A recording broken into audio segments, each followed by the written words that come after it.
the best academy. Hi friends, welcome to Harish academy.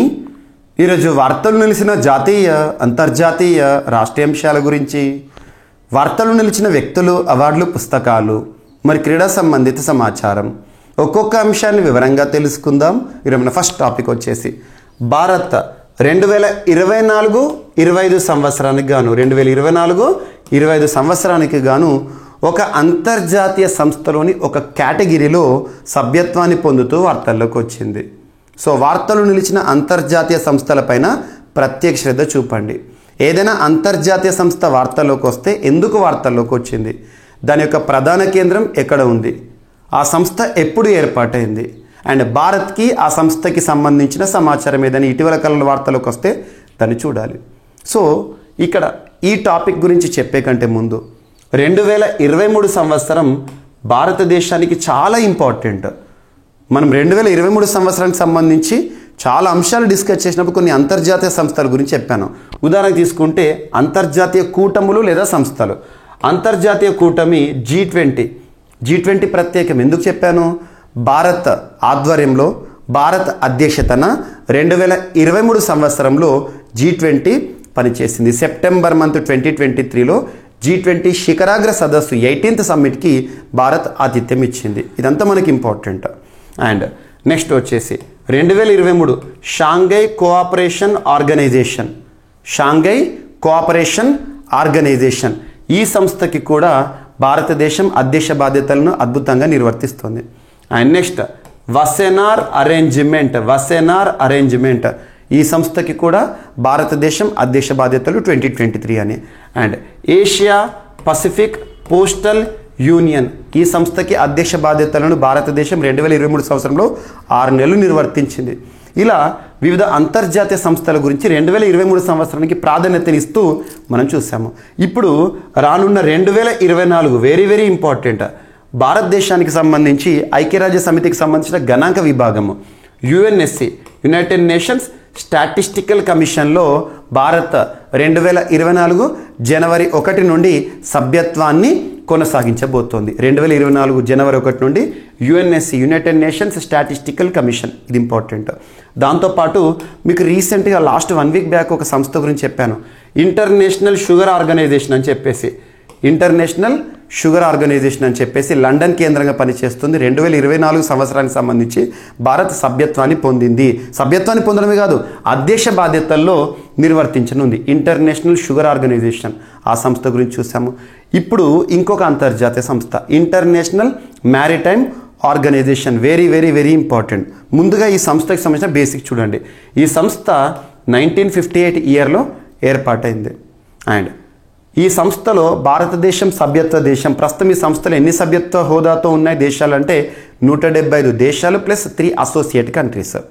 మరి భారతదేశం ఏ సంవత్సరంలో ఈ అంతర్జాతీయ సంస్థలో సభ్యత్వాన్ని పొందింది అంటే 1959లో, వెరీ వెరీ ఇంపార్టెంట్. అండ్ ఇందులో members 175 plus 3 associate members. And ఇటీవల ఈ సంస్థకి సంబంధించి ఒక సమావేశం జరిగింది, 33rd అసెంబ్లీ 33వ సమావేశం ఈ సంస్థ యొక్క ప్రధాన కేంద్రంలో జరిగింది. ప్రధాన కేంద్రం ఇక్కడ లండన్ కేంద్రంగా జరిగిన సమావేశంలో భారతదేశం ఈ సంస్థకి సంబంధించి ఇంటర్నేషనల్ మ్యారిటైమ్ ఆర్గనైజేషన్ కౌన్సిల్లో 3 కేటగిరీస్ ఉంటాయి. యాక్చువల్గా ఆ 3 కేటగిరీస్ ఏంటంటే కేటగిరీ A అని, కేటగిరీ B అని, కేటగిరీ C అని. కేటగిరీ Aలో 10 దేశాలు ఎన్నికవుతాయి ప్రతి సంవత్సరం కూడా, Bలో 10 కంట్రీస్, Cలో 20 కంట్రీస్. ముఖ్యంగా వీరి యొక్క బాధ్యత ఏంటంటే మ్యారిటైమ్, సముద్రానికి సంబంధించిన ట్రేడ్, షిప్పింగ్ ఇవన్నీ కూడా ఈ సంస్థ చూస్తూ ఉంటుంది. సింపుల్గా చెప్పాలంటే ఇది ఒక రెగ్యులేటరీ బాడీ అని చెప్పొచ్చు మ్యారిటైమ్ రిలేటెడ్ యాక్టివిటీస్లో. ఇందులో కేటగిరీ Bలో భారతదేశం ఈ కాలానికి గాను ఎన్నికవుతూ వార్తల్లోకి వచ్చింది. So this is the topic, this is the context. గుర్తుంచుకోండి, సింపుల్గా ఏ పాయింట్స్ అయితే ఎగ్జామినేషన్ పాయింట్ ఆఫ్ వ్యూలో ఇంపార్టెంట్ వాటిపైన ఫోకస్ చేయండి. అండ్ మీకు రీసెంట్గా నేను జీవీకే స్టడీ సర్కిల్ యాప్లో CA 360 కోర్సులో ఇటువంటి టాపిక్స్ అన్నీ కూడా ప్రతి ఒక్క అభ్యర్థి రానున్న పోటీ పరీక్షను దృష్టిలో ఉంచుకొని చదవాల్సిన ముఖ్యమైన అంశాలు ఏవైతే వాటిని స్పెషల్ వీడియోస్ రూపంలో అందించాను. స్పెషల్ వీడియోస్, ఆ వీడియోస్ని ఖచ్చితంగా చూడండి. వాటి నుండి ఖచ్చితంగా ఒక్కొక్క టాపిక్ నుండి 1 లేదా 2 ప్రశ్నలు వచ్చే అవకాశం ఉంటుంది. ప్రతి టాపిక్ని సింపుల్ చెప్పాలంటే లైక్ ఇయర్ రౌండప్ లాగా కంపైల్ చేసి ఇచ్చాను నేను. ఒక్కసారి జీవీకే స్టడీ సర్కిల్ యాప్ని ఇన్స్టాల్ చేసుకొని CA 360 కోర్సులో టాపిక్స్ లిస్ట్ అని చూడండి. ఓకేనా? And next word of the year. ఇటీవల వర్డ్ ఆఫ్ ద ఇయర్గా చాలా అంశాలు మనం చూస్తున్నాం. ఉదాహరణ తీసుకుంటే కొలిన్స్ అనే ఒక డిక్షనరీ, కొలిన్స్ డిక్షనరీ 2023 సంవత్సరానికి గాను AI ఆర్టిఫిషియల్ ఇంటెలిజెన్స్ అనే పదాన్ని వర్డ్ ఆఫ్ ద ఇయర్గా గుర్తించింది. అండ్ రీసెంట్గా కేంబ్రిడ్జ్ డిక్షనరీ వారు వీరు హ్యాలుసినేట్ అనే పదాన్ని వర్డ్ ఆఫ్ ద ఇయర్గా గుర్తించారు. అండ్ లాస్ట్ వీక్ మనం డిస్కస్ చేసాం మెరియం వెబ్స్టర్ అనే అంతర్జాతీయ నిఘంటు సంస్థ మెరియం వెబ్స్టర్ డిక్షనరీ వారు అథెంటిక్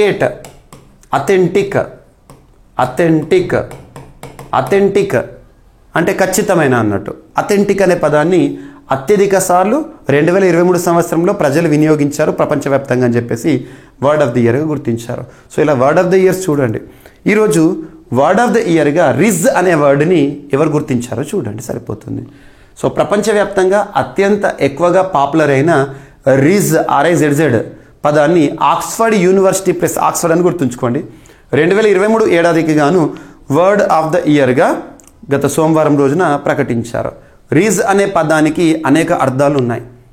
స్టైల్, ఆకట్టుకునే గుణం, సరసం కోసం భాగస్వామిని ఆకట్టుకునే ఒడుపు, చాటింగ్, ఇలా అనేక అర్థాల్లో రీజ్ అనే పదాన్ని వాడుతున్నారు. వాస్తవానికి చరిష్మా అనే పదం పొట్టి రూపమే రీజ్ అని OUC అంటే ఆక్స్ఫర్డ్ వారు అభివర్ణించారు, గుర్తుంచుకోండి.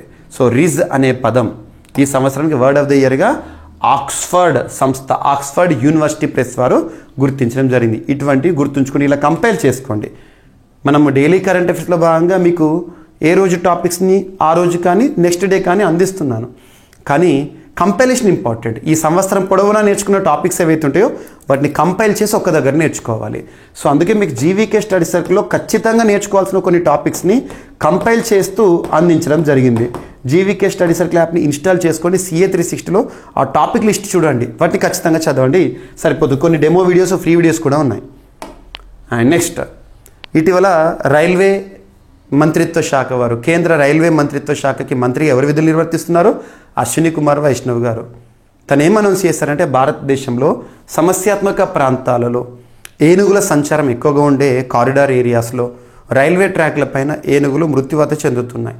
వీటికి అడ్డుకట్ట వేయడానికి, ఏనుగులను కాపాడడానికి to protect elephants in India ఒక ప్రత్యేకమైన ఆర్టిఫిషియల్ ఇంటెలిజెన్స్ బేస్డ్ వ్యవస్థని ఇనిషియేట్ చేస్తున్నామని చెప్పేసి ఒక అంశంతో వార్తల్లోకి వచ్చారు. ఇది చెప్పే ముందు ఇటీవల మనం డిస్కస్ చేసిన ఒక అంశాన్ని చెప్తాను. రీహ్యాబ్. ఈసారి ఎగ్జామినేషన్లో రీహ్యాబ్ గురించి ఖచ్చితంగా క్వశ్చన్ వస్తుంది. Reducing elephant human attacks using బీస్. KVIC వారు ఏనుగుల నుండి మనుషుల నుండి ఏనుగులను కాపాడడానికి రీహ్యాబ్ అనే ఒక టెక్నిక్తో వార్తల్లోకి వచ్చింది గతంలో. అది చూడండి, చాలాసార్లు మీకు రివైజ్ చేశాను. రీహ్యాబ్, తేనెటీగల పెంపకం ఏంటి, ప్రత్యేకత ఏంటి అని.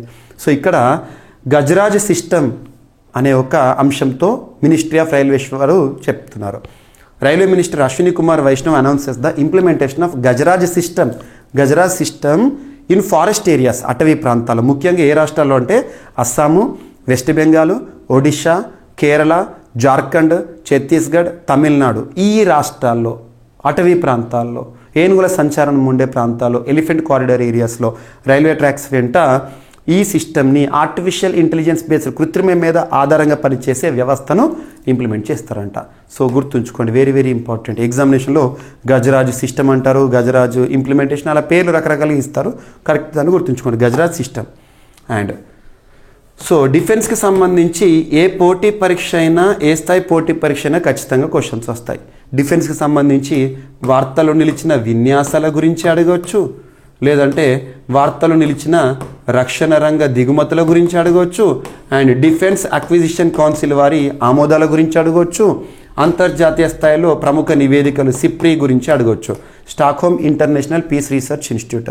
సో దీంతో పాటు మన భారతదేశానికి సంబంధించి రీసెంట్గా వార్తలకు వచ్చిన కమిషన్ చేయబడిన ఆర్ డీకమిషన్ చేయబడిన, సేవల కోసం ప్రారంభించబడిన లేదా సేవలకు వీడ్కోలు పలకబడిన అంశాల గురించి క్వశ్చన్స్ అడుగుతారు. అది యుద్ధ నౌకల గురించి కానీ విమానాల గురించి కానీ. సో ఇక్కడ ఐఎన్ఎస్ సందాయక వార్తల్లోకి వచ్చింది, కమిషనింగ్ సంబంధిత అంశంతో. కమిషన్ అంటే దీని సేవల ప్రారంభం. ఇటువంటి వార్తల్లోకి వచ్చినట్టు మనం ఏం చూడాలంటే దీన్ని ఏ సంస్థ తయారు చేసింది, ఎక్కడ దీన్ని సర్వీసెస్ ప్రారంభించారు. ఓకేనా. సో దేశంలోనే అతిపెద్ద సర్వే నౌక, సర్వేలెన్స్ క్రాఫ్ట్, సర్వేలెన్స్ షిప్ అని చెప్పొచ్చు. ఐఎన్ఎస్ సందాయక్ గత సోమవారము భారత నౌకాదళంలో చేరింది. దీనిని స్వదేశంలోనే డిఫెన్స్ PSU గార్డెన్ రీచ్ అంటే డిఫెన్స్ సంబంధించి తయారు చేసే ఒక పబ్లిక్ సెక్టర్ అండర్టేకింగ్. అదే garden reach ship builders and engineers ఎక్కడ ఉంటుంది, ఇది కోల్కతాలో ఉంటుంది. సో తయారు చేసింది. నౌకాదళం కోసం garden reach ship builders and engineers తయారు చేస్తున్న 4 సర్వే నౌకల్లో సందాయక్ నౌక మొదటిది అని ఇటీవల నేవీ అధికారులు చెప్పడం జరిగింది. గుర్తుంచుకోండి, దీన్ని నేవీకి అందజేయడం జరిగింది. అండ్ ఎకానమీకి సంబంధించి రీసెంట్గా గ్రోత్ రేట్ ఎస్టిమేట్స్ గురించి తరచూ మనం చూస్తున్నాం. దీని నుండి ఒక బిట్ ఖచ్చితంగా వస్తారు రానున్న పోటీ పరీక్షల్లో. దాంతోపాటు GST కలెక్షన్స్ రికార్డ్స్ నమోదవుతున్నాయి, దానిపైన క్వశ్చన్ రావచ్చు. అండ్ ఇటీవల స్టార్టప్స్, యూనికార్న్ స్టార్టప్స్ ఇటువంటి వార్తల్లోకి వస్తున్నాయి, వాటిపైన క్వశ్చన్స్ రావచ్చు. సో ఇటువంటి వాటిపైన RBIకి సంబంధించిన గణాంకాలు కానీ, అంతర్జాతీయ సంస్థలు ఇచ్చే గణాంకాలు కానీ, భారత ప్రభుత్వంలోని మినిస్ట్రీ ఆఫ్ ఫైనాన్స్ వారు ఇచ్చే గణాంకాల గురించి కానీ క్వశ్చన్స్ వస్తాయి. సో చూడండి, అంతర్జాతీయ ద్రవ్యనిధి అంచనాలపైన 2027-28 ఆర్థిక సంవత్సరానికి సంబంధించి 5 లక్షల కోట్ల డాలర్ల స్థాయికి చేరుతుంది భారతదేశ ఆర్థిక వ్యవస్థ అని, తద్వారా 2047 కల్లా అభివృద్ధి చెందిన దేశంగా అవతరించాలనే లక్ష్యాన్ని సాధించే దిశగా అడుగులు వేస్తుందని కేంద్ర ఆర్థిక శాఖ సహాయ మంత్రి పంకజ్ చౌదరి గారు ఇటీవల లోక్సభకు తెలిపారంట. 2027-28కి 3వ అతిపెద్ద ఆర్థిక వ్యవస్థగా భారత్ అవతరిస్తుందని IMF అంచనా వేసింది. సూక్ష్మ ఆర్థిక స్థిరత్వంతో రూపాయి బలపడుతుందని, ఈ పరిణామము 5 లక్షల కోట్ల డాలర్ల మైలురాయిని చేరేందుకు ఆర్థిక వ్యవస్థకు తోడ్పడుతుందని మంత్రి గారు తెలిపారు. 2022-23 చివరి నాటికి భారత GDP 3.7 లక్షల కోట్ల డాలర్లుగా ఉందంట. గుర్తుంచుకోండి. సో ఇలా ఈ ఎస్టిమేట్స్, గణాంకాలు, stats in the economy are not at all static, they are dynamic, they are volatile, they always changes. So change అవుతున్న వాటిని మళ్ళీ అప్డేట్ చేసుకోవాలి. సో ఇది ఎకానమీకి సంబంధించిన అంశము. మీకు ఇటువంటి స్క్రిప్ట్ అంతా కూడా ఈ ఇమేజెస్ దీంతోపాటు నేను కొంత డేటాని టైప్ చేసి మరి మీకు అప్లోడ్ చేస్తున్నాను. Praveen sir WhatsApp channel, Praveen sir personal WhatsApp channel, ఇది నేను యూజ్ చేస్తున్న పర్సనల్ వాట్సాప్ ఛానల్. ఇందులో మీకు ఇటువంటి ఇమేజెస్ని కానీ, కరెంట్ అఫైర్స్లో breaking news minute to minute current update అవ్వాలని చెప్పేసి మీకు డేటా అందిస్తున్నాను. ప్రతిరోజు కనీసం ఒక 20-30 సమాచారాలు ఇస్తున్నాను. సో ప్రవీణ్ సార్ వాట్సాప్ ఛానల్ని ఫాలో అవ్వండి. మీకు దానికి సంబంధించిన link Praveen sir classes YouTube ఛానల్లో ఉంటుంది, ఒకసారి చూడండి. ఓకేనా. అండ్ నెక్స్ట్, స్వల్పంగా పెరిగిన మహిళల ప్రాతినిధ్యం, women representation in law making bodies or legislatures. So ఇటీవల ముగిసిన 5 రాష్ట్రాల ఎన్నికలు. ఏంటి 5 రాష్ట్రాలు? తెలంగాణ, ఛత్తీస్గఢ్, మధ్యప్రదేశ్, రాజస్థాన్, మిజోరాం. ఈ ఎన్నికలు ముగిశాయి. అందులో మహిళల ప్రాతినిధ్యం ఏ విధంగా ఉంది అనే అంశం ఇక్కడ. ఎన్నికలు జరిగిన తెలంగాణ, ఛత్తీస్గఢ్, మధ్యప్రదేశ్ అసెంబ్లీలో మహిళల ప్రాతినిధ్యం స్వల్పంగా పెరిగిందంట. రాజస్థాన్లో మాత్రం తగ్గింది. మహిళలకు చట్టసభల్లో 3వ వంతు సీట్లను కేటాయిస్తూ ఇటీవల కేంద్ర ప్రభుత్వం చట్టం చేసింది. అయితే అది అమల్లోకి రాకపోవడంతో ఆ కోటాకు మహిళా ఎమ్మెల్యేల ప్రాతినిధ్యం ఎంతో దూరంలో నిలిచిపోయింది. PRS లెజిస్లేటివ్ రీసెర్చ్ అనే సంస్థ ADR సంస్థ కానీ, ఇటువంటి సంస్థలు కానీ ఇచ్చే నివేదికలు చూడండి. సేకరించిన వివరాల ప్రకారం ఛత్తీస్గఢ్కు కొత్తగా ఎన్నికైన ఎమ్మెల్యేలో 21% మంది మహిళలు అంట. 21% వచ్చేసారు. అంటే 19 మంది అసెంబ్లీకి ఎన్నికయ్యారు. 2018లో 13 మంది గెలిచారు. తెలంగాణలో 10 మంది మహిళలు అసెంబ్లీకి ఎన్నికయ్యారు. ఇది మొత్తం సభ్యులు 8% సమానం. 2018లో ఈ సంఖ్య 6 ఉండేనట. రాజస్థాన్లో 20 మంది మహిళలు ఎన్నికయ్యారు. 2018లో 24 మంది గెలిచారు. అదే మధ్యప్రదేశ్లో అయితే 27 మంది మహిళలు అసెంబ్లీకి ఎన్నికయ్యారు. 2018లో 21 మంది. సో రాష్ట్రాలు పెరుగుతున్న, రాజస్థాన్లో మాత్రం తగ్గడం జరిగింది. సో ఇటువంటివి మీరు చూడండి. ఎగ్జామినేషన్లో మహిళా ప్రాతినిధ్యం, చట్టసభలో మహిళా ప్రాతినిధ్యం అనే అంశం గురించి ఎస్సే కానీ ఏదైనా రాయాల్సిన అవకాశం ఏర్పడితే ఇటువంటి పాయింట్స్ మనం రాసామనుకోండి, ఎక్స్ట్రా మైలేజ్ ఉంటుంది. అండ్ నెక్స్ట్, రోజుకు సగటున 78 హత్యలు. ఇక ఇప్పుడు నుండి చూడండి, ఈ నెలలో మనము నేషనల్ క్రైమ్ రికార్డ్స్ బ్యూరో వారు విడుదల చేసే గణాంకాలు వార్తల్లోకి వస్తూ ఉంటాయి. భారతదేశంలో జరుగుతున్న నేరాలకి సంబంధించిన గణాంకాలు. సో అదే ఇక్కడ రోజుకు సగటున 78 హత్యలు జరుగుతున్నాయి అంట భారతదేశంలో. 2022లో దేశవ్యాప్తంగా 28,522 కేసులు నమోదైనాయి అంట. జాతీయ నేర గణాంకాలు 2022లో వెల్లడి. దేశంలో 2022లో 28,522 హత్య కేసులు నమోదయ్యాయి. అంటే రోజుకు సగటున 78 హత్యలు జరిగాయి. 2021లో నమోదైన మొత్తం హత్య కేసులతో పోల్చితే 2022లో 2.6% తగ్గుదల నమోదైంది. వివాదాలే హత్యలకు ప్రధాన కారణాలు. అండ్ ఆ తర్వాత ప్రధాన కారణాలుగా వ్యక్తిగత ప్రతీకారం, శత్రుత్వం, వ్యక్తిగత ప్రయోజనం ఉన్నాయి. ఇక సాధారణ నేరాలు 2022లో తగ్గాయి. అండ్ మహిళలు, చిన్నారులు, ఎస్సీ, ఎస్టీ, వయోవృద్ధులపై మాత్రం పెరిగాయంట. గత సోమవారం విడుదలైన జాతీయ నేర గణాంకాలు 2022లో ఈ విషయాన్ని వెల్లడించడం జరిగింది. 2021తో పోలిస్తే 2022లో సాధారణ నేరాల సంఖ్య 4.5% మేర తగ్గిందంట. సో చూడండి, ఓకేనా, ఈ గణాంకాలు చూడండి. ఇటువంటి కూడా మీకు డేటాలో మెయిన్స్ లాంటి డిస్క్రిప్టివ్ లాంటి పేపర్స్ రాసినప్పుడు బాగా యూజ్ అవుతుంది. అండ్ 24% పెరిగిన సైబర్ నేరాలు.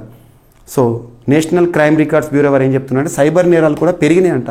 సైబర్ నేరాలు అంటే ఆన్లైన్లో, ప్రస్తుతం మనం అంతా కూడా ఆన్లైన్లో ఆధారపడుతున్నాం, ఆన్లైన్లో ఆర్డర్ చేస్తున్నాము, ఆన్లైన్లో ట్రాన్సాక్షన్ చేస్తున్నాం, ఇవన్నీ కూడా. సో ఇక్కడ చూడండి, దేశంలో సైబర్ నేరాల నమోదు ఏటా పెరుగుతోంది. 2021తో పోలిస్తే దేశవ్యాప్తంగా సైబర్ నేరాల నమోదు 2022లో 24.4% పెరిగినట్లు జాతీయ నేర గణాంకాల బ్యూరో తెలిపింది. సైబర్ నేరాల నమోదులో దేశంలోనే తెలంగాణ తొలి స్థానంలో నిలిచిందంట. సైబర్ నేరాల్లో 2021తో పోలిస్తే 2020లో సైబర్ నేరాల నమోదు తెలంగాణలో 40% పెరిగింది. అదే సమయంలో దేశవ్యాప్తంగా అన్ని రకాల నమోదు 4.5% తగ్గినట్లు నివేదిక తెలిపింది. సైబర్ నేరాల నమోదు దేశవ్యాప్తంగా మహిళలపై నేరాలు 4% పెరుగుదల, అన్ని నేరాలు 4.5% తగ్గుదల జాతీయ నేర గణాంకాల bureau, national crime records bureau వారు ఇచ్చిన గణాంకాలు. అండ్ ఆంధ్రప్రదేశ్ రాష్ట్రానికి సంబంధించిన ఒక అప్డేట్. యాక్చువల్గా ఇటీవల ఆంధ్రప్రదేశ్ రాష్ట్ర ముఖ్యమంత్రి వైఎస్ జగన్మోహన్ రెడ్డి గారు విశాఖపట్నాన్ని రాజధానిగా డిక్లేర్ చేశారు. కానీ ఇప్పుడు కేంద్ర ప్రభుత్వం మళ్ళీ ఏమంటుందంటే ఇటీవల ఆంధ్రప్రదేశ్ రాష్ట్ర రాజధాని అమరావతి అని చెప్తున్నారు. ఏపీ రాజధాని అమరావతి అని కేంద్ర ప్రభుత్వం మరొకసారి స్పష్టం చేసింది. ఈ మేరకు రాజ్యసభలో కేంద్ర పట్టణాభివృద్ధి సహాయ మంత్రి సమాధానం ఇచ్చారు. 28 రాష్ట్రాలకు రాజధానులను మాస్టర్ ప్లాన్ ఉందని, వీటిని ఆమోదించినట్లు వెల్లడించారు. అమరావతికి సైతం మాస్టర్ ప్లాన్ ఉందన్న కేంద్రము దీన్ని సైతం ఆమోదించినట్లు తెలుపుతున్నారు. అండ్ క్రీడలకు సంబంధించిన ఒక వ్యక్తి వార్తలకు వచ్చారు. నోవాక్ జోకోవిచ్ ప్రస్తుతం ప్రపంచంలో టెన్నిస్ ప్రపంచంలో అత్యధిక గ్రాండ్ స్లామ్ టైటిల్ గెలిచిన వీరుడు నోవాక్ జోకోవిచ్, సెర్బియా ఆటగాడు. ఈరోజు వార్తలకు వచ్చారు. సెర్బియా స్టార్ నోవాక్ జోకోవిచ్ రికార్డు స్థాయిలో 8వసారి నంబర్ 1గా సీజన్ ముగించాడు. నెంబర్ 1 అంటే టెన్నిస్లో ఫస్ట్ ప్లేస్. ఈ ఏడాది ఆస్ట్రేలియన్ ఓపెన్ విజేత తానే. ఫ్రెంచ్ ఓపెన్, యుఎస్ ఓపెన్లను కైవసం చేసుకున్నాడు నోవాక్ జోకోవిచ్. పురుషుల సింగిల్స్లో వెరీ వెరీ ఇంపార్టెంట్, ఎగ్జామ్లో అడగొచ్చు. ఈ సంవత్సరం నోవాక్ జోకోవిచ్ గెలవని గ్రాండ్ స్లామ్ ఏంటి, గెలిచిన గ్రాండ్ స్లామ్లను గుర్తించండి, ఇలా అడుగుతారు. ఓకేనా. Australian open, French open, US open. ఇటీవలే WTA ఫైనల్స్ టోర్నీని కూడా గెలిచి ఆ క్రమంలో నెంబర్ 1 ర్యాంకును కూడా కైవసం చేసుకున్నట. అప్పటిదాకా ఆ స్థానంలో ఉన్న కార్లస్ అల్కరాజ్ను వెనక్కి నెట్టాడు. గుర్తుంచుకోండి, నోవాక్ జోకోవిచ్ 8వసారి ప్రపంచ నెంబర్ 1 టెన్నిస్ ఆటగాడిగా వార్తల్లోకి వచ్చాడు. ఇవి ఫ్రెండ్స్ ఈరోజు వార్తలు ఇచ్చిన అంశాలు. ఒకసారి ర్యాపిడ్గా చూస్తే international maritime organization Bharat category below సభ్యత్వాన్ని పొందుతూ వార్తల్లోకి వచ్చింది. వర్డ్ ఆఫ్ ద ఇయర్ 2023గా రీజన్ అనే పదాన్ని ఆక్స్ఫర్డ్ యూనివర్సిటీ ప్రెస్ వారు గుర్తించారు. అండ్ ఎలిఫెంట్ ప్రొటెక్షన్లో భాగంగా కేంద్ర రైల్వే వ్యవహారాల మంత్రిత్వ శాఖ వారు గజరాజ్ సిస్టమ్ గురించి ఇంప్లిమెంట్ చేస్తున్నారు. నౌకాదళంలోకి, ఇండియన్ నేవీలోకి సేవల కోసం సిద్ధంగా ఉన్న INS సందాయక్ అండ్ అంచనాలకు ముందుగానే $5 లక్షల కోట్ల భారత ఆర్థిక వ్యవస్థ చేరుతుందని ఇటీవల ఆర్థిక వ్యవహారాల మంత్రిత్వ శాఖ వారు చెప్తున్నారు లోక్సభకి. భారతదేశంలో మహిళల ప్రాతినిధ్యం చట్టసభల్లో పెరుగుతోంది అని ఇటీవల కొన్ని రాష్ట్రాల్లో జరిగిన ఎన్నికల ఫలితాలపైన ఒక సంస్థ రీసెర్చ్ చేసింది. రోజుకు సగటున 78 హత్యలు భారతదేశంలో జరుగుతున్నాయంట. జాతీయ నేర గణాంకాల నివేదిక అని చెప్పేసి నేషనల్ క్రైమ్ రికార్డ్స్ బ్యూరో వారు ఇచ్చిన గణాంకాలు, సైబర్ నేరాలు కూడా. అండ్ ఏపీ రాజధాని ఎంత మాత్రం అమరావతి, ఆంధ్రప్రదేశ్ రాజధాని అమరావతి అని కేంద్ర ప్రభుత్వం మరొకసారి పునరుద్ఘాటిస్తోంది. అండ్ నోవాక్ జోకోవిచ్ 8వసారి కెరీర్లో టాప్ ర్యాంక్గా నిలిచాడు. సో ఇవి ఫ్రెండ్స్ ఈరోజు వార్తలు నిలిచిన అంశాలు. మిస్లేనియస్ అంశాలు ఏమైనా మిగిలితే రేపటి క్లాస్లో జోడించి మరొకసారి నేర్చుకుందాం. రేపు కలుద్దాం. Thank you.